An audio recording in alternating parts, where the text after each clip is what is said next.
वाटतं डोकं असं फिरत आहे का सांगू.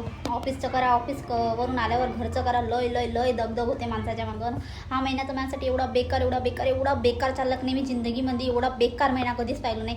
कारण की माझ्यासोबत मी स्टेटस ठेवला आहे तर तुम्हाला सगळ्यांना माहिती आहे की माझ्यासोबत किती मोठा स्कॅम झालेला आहे म्हणून.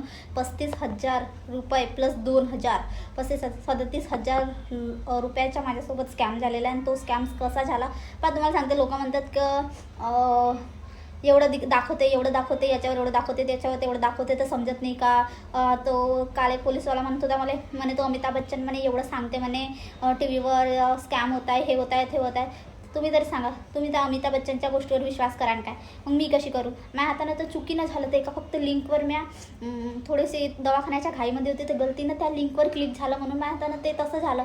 आणि ह्याच्यामध्ये मी खूप पैशानं खूप बर्बाद झाले. तर ते सगळं काय झालं ते मी एक 2 दिवसानं किंवा 3 दिवसानं म्हणा जसा मला वेळ भेटेल तसा मी तो एक मोठा ब्लॉग बनवणार आहे. मला माहीत आहे की मी जेव्हा घरातल्या किंवा मैत्रिणीमधल्या किंवा घराजवळच्या लोकांसोबत असं घडते तेव्हाच लोकांना माहिती आहे की हिच्यासोबत असं झालं होतं बा, तर आपण नाही केलं पाहिजे बा. म्हणून मी एक मोठा ब्लॉग करणार आहे. आणि ज्या व्यक्तीनं स्कॅम केला ना त्याचे सगळा डाटा माझ्याकडे आहे. त्याचे स्क्रीनशॉट मी पाठवलेल्या पैशाचे स्क्रीनशॉट, तो काय बोलला, त्यानं कोणत्या गोष्टीसाठी ब्लॅकमेल केलं, ते सगळं काही मी त्याचा ब्लॉग बनवणार आहोत. तो ब्लॉग अपलोड करणार आहोत. तर तुम्ही बी सतर्क राहा.